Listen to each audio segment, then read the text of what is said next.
We are currently studying the section on the effects of the 10 negative actions.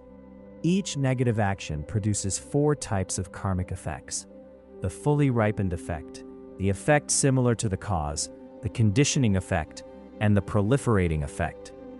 Yesterday, we discussed the effect similar to the cause regarding the negative actions of taking life and taking what is not given. And today, we will begin with the effects similar to the cause concerning sexual misconduct. Sexual misconduct. If someone engaged in inappropriate sexual behavior in a past life, it is believed that in a future life, they may end up with a partner who is not only unattractive, but also behaves in a disrespectful or unfriendly manner. The Buddha states in the Flower Ornament Sutra, sexual misconduct results in rebirth in the 3 lower realms. However, if one is reborn as a human, it brings about 2 consequences: an unfaithful spouse and a disobedient companion. Many couples in the world deeply miss each other whenever they are apart. This feeling of longing often arises before they get married. When one person in the couple is absent, the other feels extremely unsettled, as if they have lost a precious treasure. However, after marriage, some couples become adversaries. They constantly argue and may even resort to physical violence. When one spouse is not present, the other feels relaxed and content. When couples argue endlessly and cannot stop fighting, they often blame each other for being unkind, selfish, or failing to take care of the family. In reality, they are experiencing the effects similar to the cause, resulting from the sexual misconduct they committed in the past. Unlike people in the past, who lived in scattered communities, many modern individuals reside in high-density apartment buildings. As a result, a couple's noisy quarrel can easily disturb their neighbors. When the couple is wailing, screaming, and smashing things, their neighbors hear the noises and struggle to find peace. Such conflicts between couples primarily arise from 2 reasons. First, the lack of morality and family values in some individuals often leads to discord, causing significant pain for those involved. Second, their lack of understanding of the principle of cause and effect frequently results in them shifting blame onto others instead of reflecting on their own mistakes. A renowned and beloved Chinese film actress once told me, by studying the Dharma, especially after reading the words of my perfect teacher, I have experienced significant changes in my mindset. I used to feel it was unfair when unpleasant things happened to me at work and in life. Now I realize that I should not solely attribute everything to others. I should also reflect on myself. I have adopted a new perspective on life. As you can see, many people have yet to study the Dharma. Once they embark on this path, it can bring profound meaning to their minds. Without this understanding, it becomes extremely challenging for a person to find genuine happiness in material possessions or in another individual. When a wife and husband argue or fight, they should recognize that they are experiencing the karmic effects of their past negative actions. So it's best to control their anger and avoid losing their temper. Family harmony is very important. If a person can live in harmony with their family, they will be happy, and their actions will hold meaning. Otherwise, family disharmony may create a vicious cycle. For instance, a school principal may be in a bad mood if he often quarrels with his wife, leading him to become angry and scold the teachers during routine meetings at school. If the principal reprimands them, the teachers may become upset, and it is likely they will carry their bad mood into the classroom, affecting each student. This also applies to other organizations and communities. Even if you are just a subordinate, your bad mood, caused by family conflict, can directly or indirectly impact many people around you. Therefore, instead of feeling angry or resentful toward each other, the couple should recognize that it is the effect of their past negative actions. Thus, they should be patient with one another, Padampa Sangye says, couples are as fleeting as visitors at a marketplace. Do not engage in harsh words or quarrels, people of Tingri. When they first spend time together, many couples vow to stay together forever. However, such vows are often impulsive. Many people make these promises today, but break up tomorrow. In fact, lay people should value their relationships and avoid arguing and fighting. Otherwise, when a couple creates a scene, their children and parents may plead for a truce. But no matter how hard they plead, until the couple's anger subsides, others can do little to calm them down. Many couples argue over trivial matters. It is rare for them to argue about significant issues or differing aspirations, such as, you aspire to attain arhathood, while I am generating the Mahayana bodhicitta. Arguing and fighting seem to be an integral part of many lay people's lives. Recently, a Dharma master from Larongar visited my hometown to teach. He asked the assembly, who can guarantee that they will not quarrel at home? Please raise your hand. Only one person raised his hand, while those around him whispered, is it even possible? His family members are always arguing. Later, the master rephrased the question, who is certain to quarrel with your family? Please raise your hand. It is not easy to put Padampa Sangye's instructions for the people of Tingri into practice. Nevertheless, it is still very important to understand these teachings. Some individuals have begun studying the way of the Bodhisattva, or the words of my perfect teacher, and their non-Buddhist partners have expressed gratitude to me, saying that their spouse now quarrels less with them. Although the couples still experience conflict at times, they are beginning to understand and tolerate each other. This is very significant.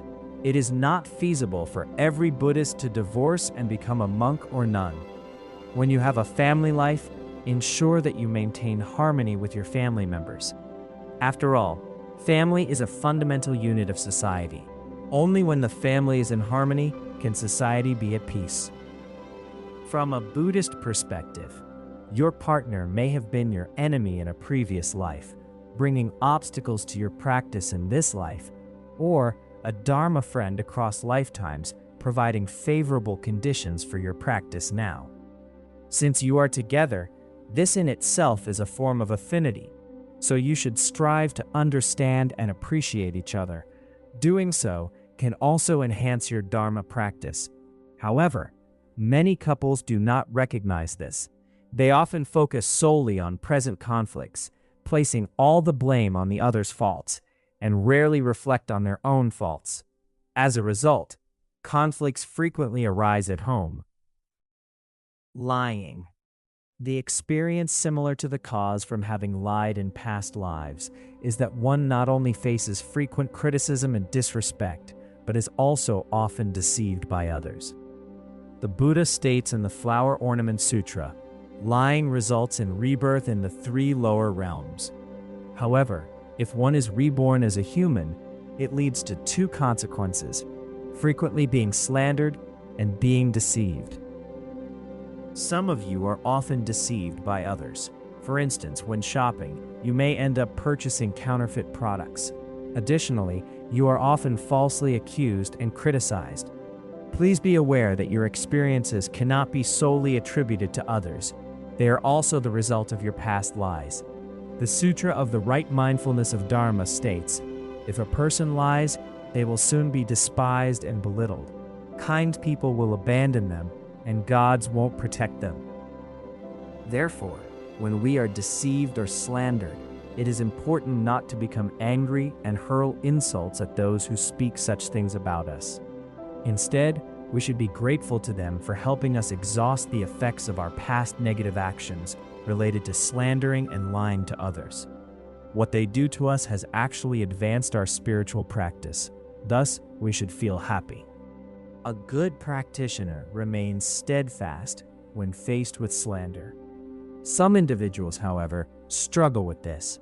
They cannot tolerate even a slight misunderstanding and exclaim, "I never stole anything, but he accused me of being a thief. I really want to beat him up." Jigme Lingpa says, "An enemy's harm in return for your kindness enhances your practice. Their unjust blame acts like a whip, guiding you toward virtue. They are the teachers who destroy your attachment and desire. Acknowledge their immense kindness that you can never repay." By cultivating patience toward our enemies, our Dharma practice will advance, and we may even attain realization. Even when we have done nothing wrong, others may falsely accuse us, which can help eliminate our attachments and desires for worldly pursuits and inspire us to practice with great diligence. Therefore, those who bring various difficulties and obstacles to us are our most valuable teachers, as they aid in breaking our attachment to worldly pursuits. In this regard, they are no different from our root guru. We can never fully repay their kindness. When faced with slander or accusations, a true practitioner will embrace such opportunities for practice and transform them into part of their spiritual path. Of course, even though slander can be transformed into the path, we must not lie when communicating with others. The Sutra of the Right Mindfulness of Dharma states, "Honesty is the foremost virtue, lying is the foremost vice. A person who abandons vice and adopts virtue is the most supreme among others." If you lie to someone once, they will always be suspicious of your words. As the adage goes, once bitten, twice shy. Therefore, it is crucial to be honest. In The Way of Living, Mipham Rinpoche discusses the great qualities of honesty. Being honest can bring significant benefits to one's worldly and spiritual life. Sowing discord. The effect similar to the cause of sowing discord is that not only do a person's companions and helpers struggle to get along with each other, but they also tend to be quarrelsome and stubborn toward this person. The Buddha says in the Flower Ornament Sutra, sowing discord results in rebirth in the 3 lower realms, but if one is reborn a human, it brings about 2 consequences: a recalcitrant entourage and bickering followers. Most of the time, monastics who follow lamas, the attendants of a leader, or household servants do not get along with each other. Often, when asked to do something, they refuse to listen and instead argue or act stubbornly. I've noticed that certain monastery abbots and corporate executives are quite upset because their subordinates do not listen to them at all. These leaders struggle to exert any influence in their positions because no one follows their instructions, even if they repeat them 100 times. To make matters worse, the subordinates often create significant commotion. It would be better for these organizations to dissolve, but in reality, they are unable to do so due to karma. As a result, they find themselves in an uncomfortable predicament, with continual arguments taking place, which is quite distressing. When household owners ask their hired servants to perform tasks, even simple ones, the servants often act as if they don't hear and ignore the request. The household owner has to repeat the instructions 2 or 3 times, and only when they finally lose their temper and speak harshly do the servants reluctantly and slowly carry out the work. Even after completing the task, they don't bother to report back. The servants are constantly in a bad mood. The household owner is simply experiencing the effects of causing conflict and discord in the past. Instead of blaming others, they should feel remorse for their own past negative actions and make an effort to resolve disagreements, both for themselves and others. The Sutra of the Right Mindfulness of Dharma states, "Whoever sows discord is not praised by good people. They will be born in lowly places and grow up in poor conditions." Thanks to the blessings of the great Jigme Phuntsok Rinpoche, the fourfold Dharma assemblies generally maintain harmonious relations, whether at Larangar or within the Buddhist Association for Lay Practitioners. Of course, we do not live in the Western Pure Land, and not everyone is a bodhisattva who has attained at least the first bhumi, making minor conflicts inevitable. However, we have never faced any major conflicts that cannot be resolved. Therefore, it is crucial for monastics and lay practitioners to foster good relationships with others. If a Mahayanist struggles to get along with others, they are merely paying lip service to cultivating patience. Our society greatly needs patience and forgiveness.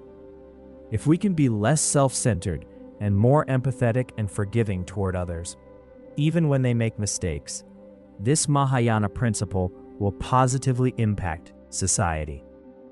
I recently met some people from South Korea who were planning a cultural festival of Buddhism in honor of the 1000th anniversary of the publication of the Korean Tripitaka.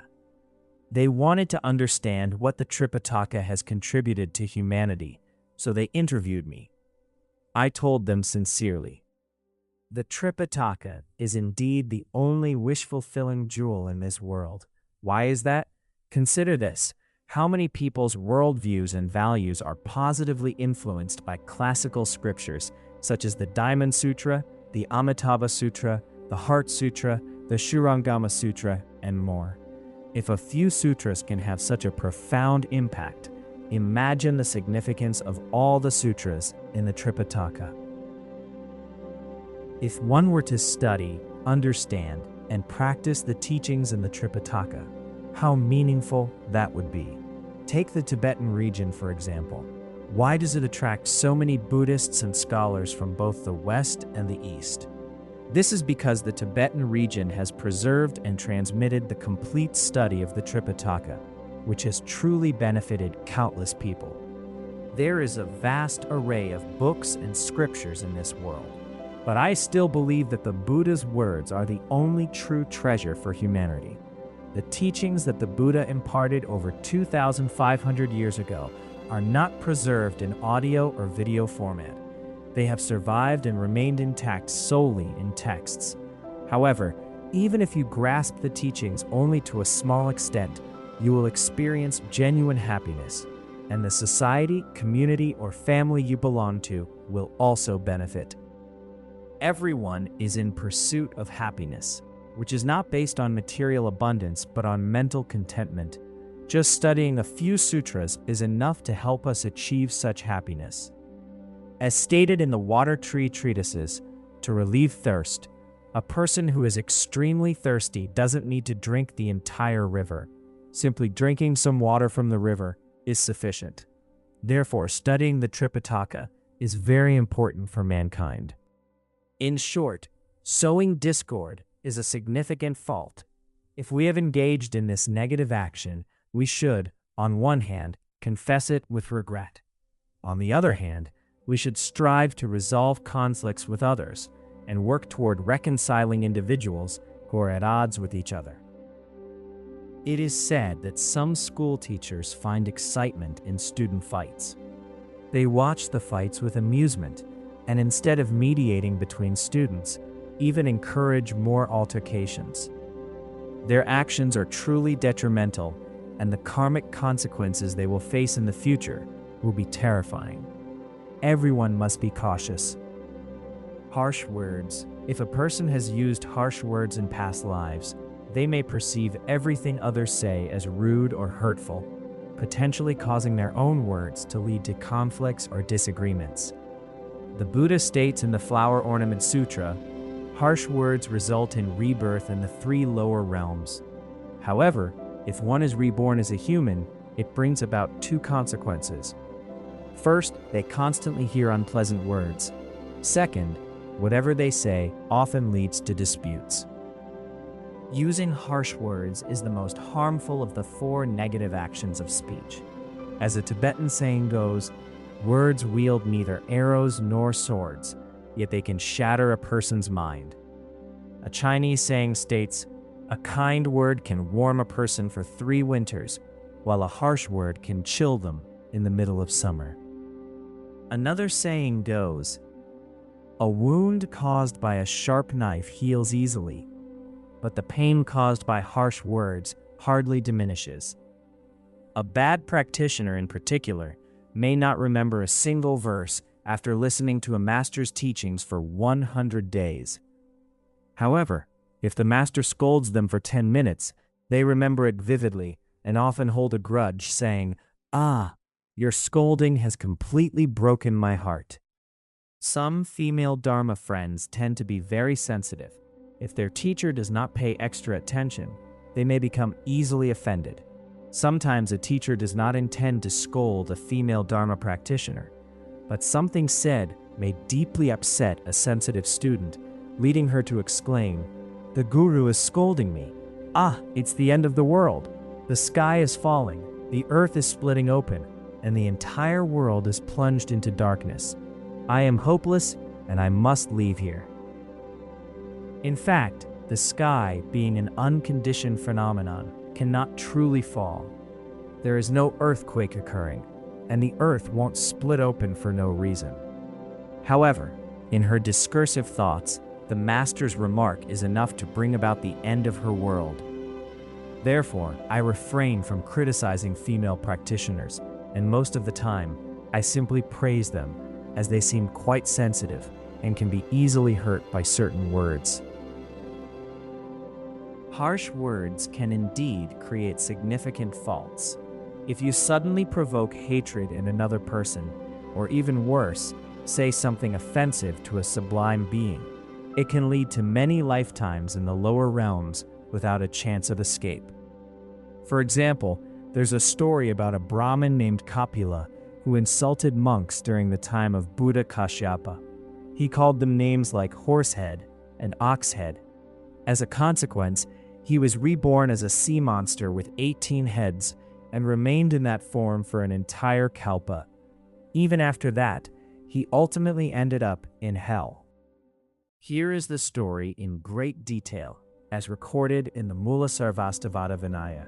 Once, during a grand festival in Vaishali, 500 fishermen caught a massive makara fish, a sea monster, with the help of many others.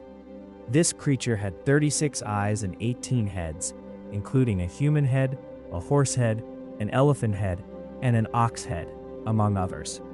The fishermen and their helpers were awed by the sight of the fish, and their word spread rapidly, attracting a large crowd of onlookers. The Buddha brought the Sangha to the river and blessed the makara fish with his miraculous power, allowing it to recall its past life. The Buddha then shared the fish's past life with the Sangha. In its previous existence, the fish had been a Brahmin named Kapila during the time of Buddha Kasyapa, when human lifespans were 20,000 years. Kapila's father was a highly learned and intelligent Brahmin, surpassing everyone except for the Buddha's Shravaka disciples. As Kapila grew up, his father on his deathbed advised him, "After my death, you may engage in any debates, except those with the Buddha Kasyapa's Shravaka disciples. Their doctrines are so profound and unfathomable that no worldly knowledge can overcome them, and no mundane wisdom can comprehend them. Do not debate with them, otherwise you can hardly win." Later, the king organized a large-scale debate in which Kapila outperformed everyone and defeated the other contestants.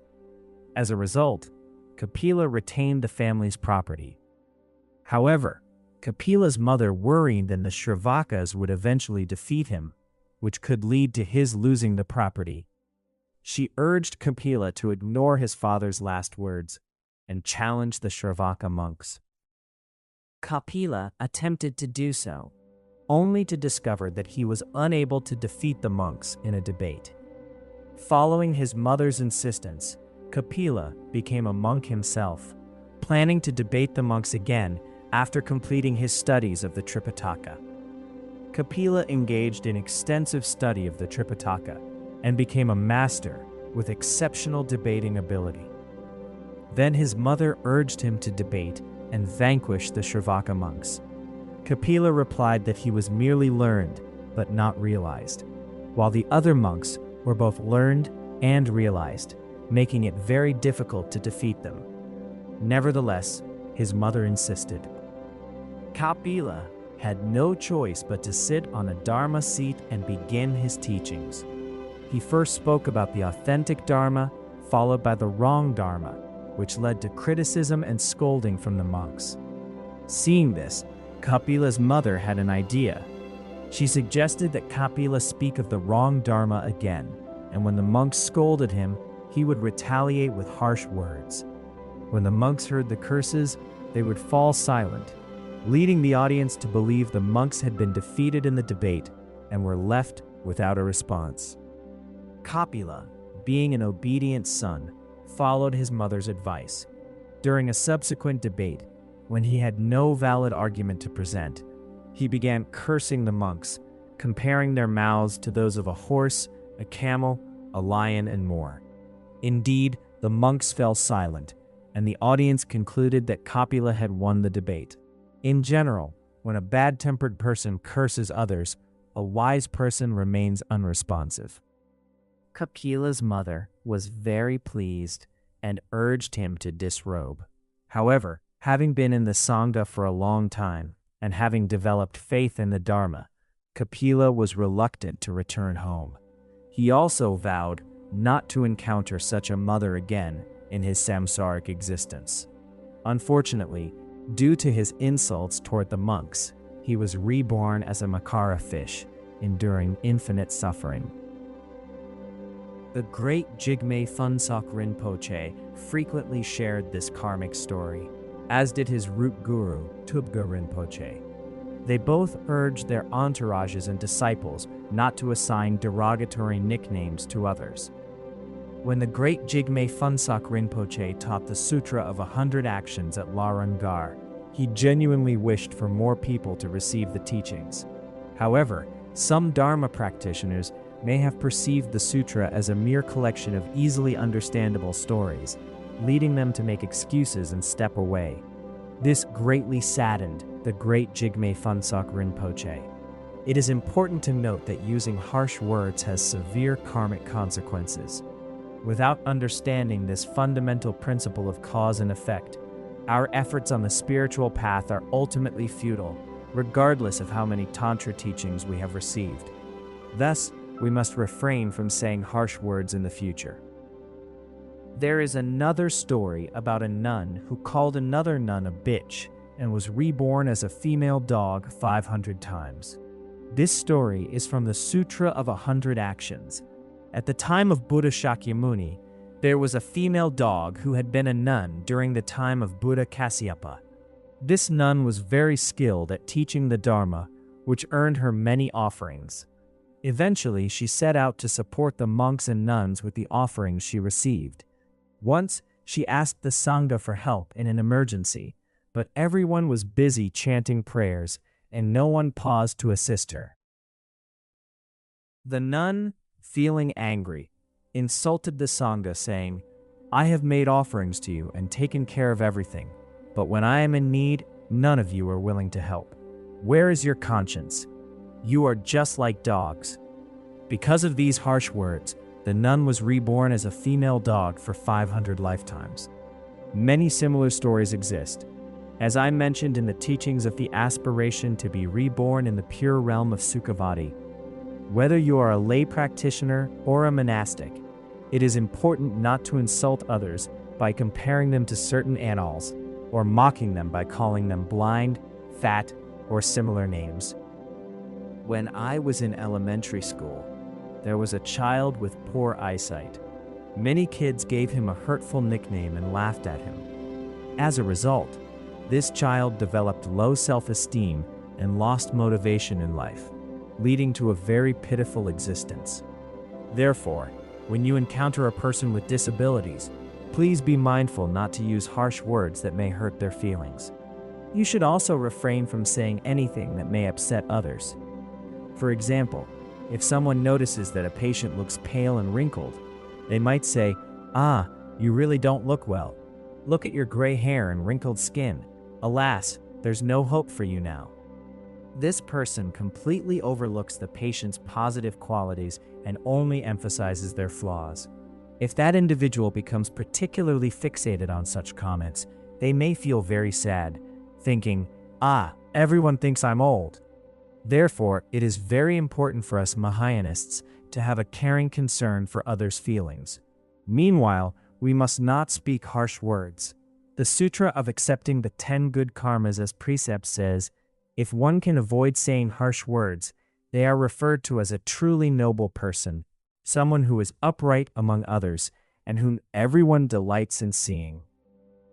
When a person is eloquent but critical, others may hesitate to approach them, as they may focus on finding faults rather than offering praise.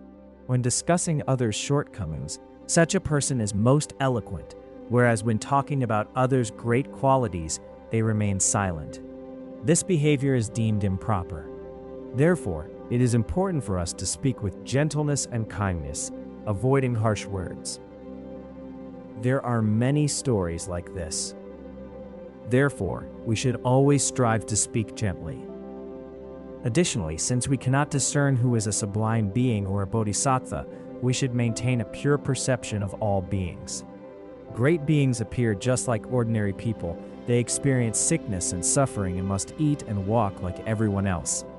They blend in with the crowd, making it impossible for anyone to recognize who they truly are. Thus, we should learn to appreciate and celebrate the good qualities and accomplishments of others.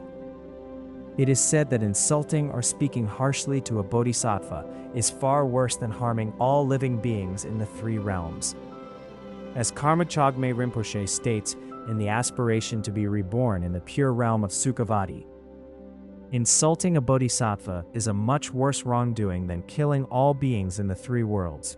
I confess all such serious and futile faults I've committed. Once, there was a Chan master who was highly skilled at painting. He had a peculiar practice of requiring buyers to pay in advance before he began a painting, which left many people perplexed and often led to complaints about him. Moreover, the master was willing to paint anything in exchange for money. One day, someone attempted to humiliate him by asking if he would paint on a woman's skirt. Surprisingly, the master agreed, but requested a higher payment.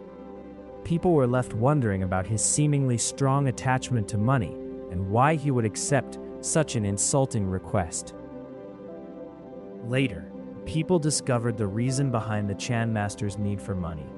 The region where he lived was prone to famine, and the wealthy were unwilling to assist the poor. As a result, the master constructed a granary to store grain for hunger relief. Additionally, he was building a temple according to his master's wishes. Given these circumstances, the Chan master was determined to achieve his goals by any means necessary, without concern for being insulted. Once both goals were accomplished, the Chan master immediately ceased painting and withdrew to a secluded mountain. He never painted again, stating, "When painting a tiger, it is easy to depict its appearance, but difficult to depict its skeletal structure. When painting a person, it is easy to depict their facial features, but difficult to depict their innermost qualities." Only then did people realize that he was truly a great master, and that his actions were for the Dharma and for all living beings. Therefore, we cannot judge a person solely based on their appearance.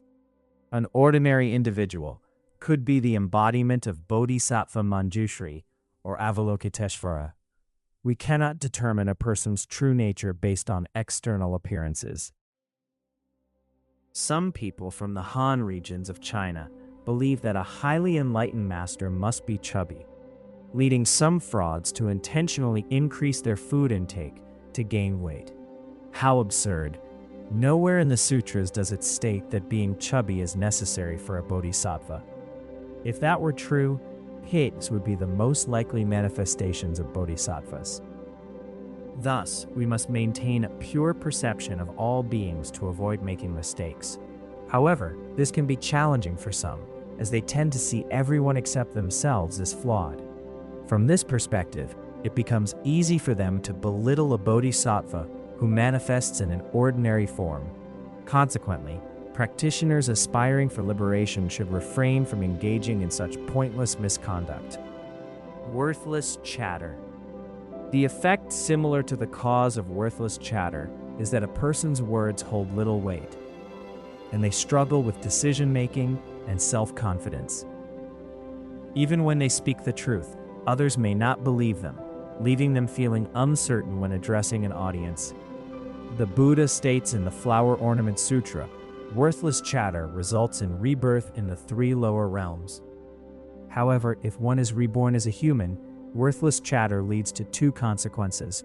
One's words will not be trusted, and one's speech will be unclear. Thus, we should engage in meaningful conversations on topics such as Buddhist teachings or helping others. There is no need to dwell endlessly on trivial subjects.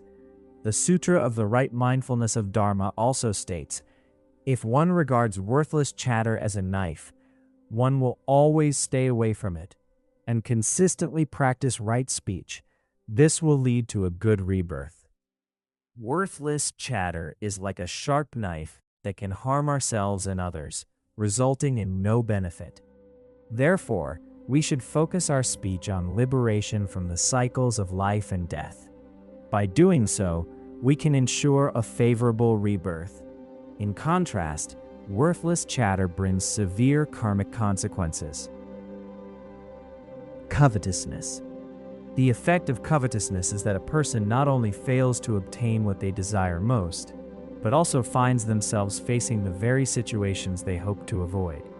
The Buddha states in the Flower Ornament Sutra, covetousness results in rebirth in the three lower realms. However, if one is reborn as a human, it leads to two consequences, greed and insatiability. The Sutra of the Right Mindfulness of Dharma also states, covetousness is like a malignant boil. If it takes root in a person's mind, they will be consumed by greed. Thus, they will find no happiness day or night. Even if gold, silver, and all other kinds of goods rain down, a covetous person will never feel satisfied. The Madhyama Agama states, it rains valuable treasures, but a covetous person remains insatiable. Covetousness brings pain, but not happiness, which a wise person should know.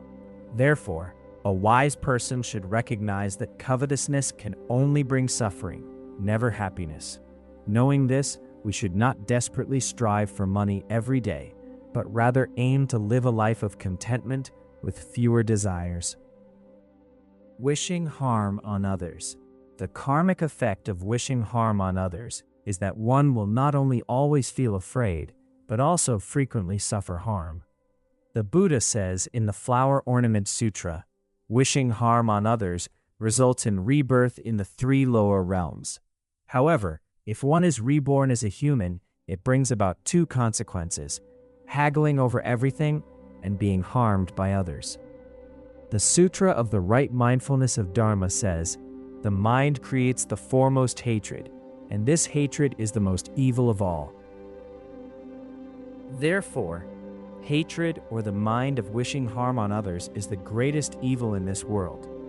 Conversely, as stated in the Sutra of the Great Assembly, forbearance is the best of all in the world. Forbearance is the path to happiness. Wrong views. The effect of harboring wrong views is that one not only maintains harmful beliefs, but also confuses the mind with lies and misconceptions. The Buddha says in the Flower Ornament Sutra, wrong views result in rebirth in the three lower realms. However, if one is reborn as a human, it leads to two consequences, being born into a family with wrong views and becoming deceitful and tricky. In particular, those who commit wrongdoings and lack merit will easily develop wrong views in this life. The opposite is true for those with merit and virtuous dispositions.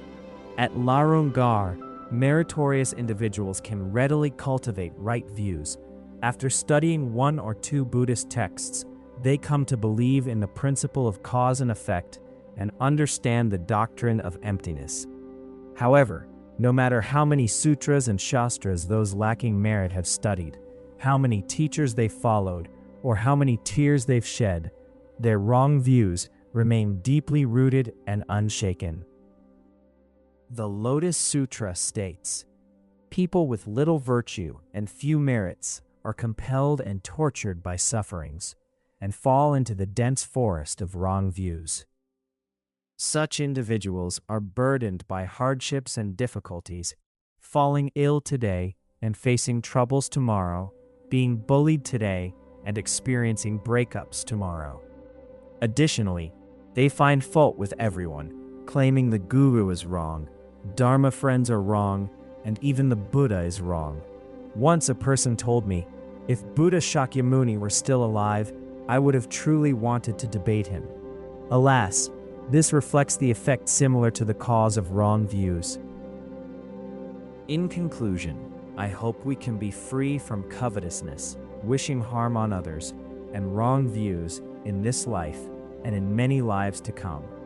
We must sever these three terrible mental afflictions. Even if we cannot yet uproot them, we should recognize their faults. By hearing, contemplating, and meditating on right views, we will strive to eliminate our covetousness, wishing harm on others, and wrong views.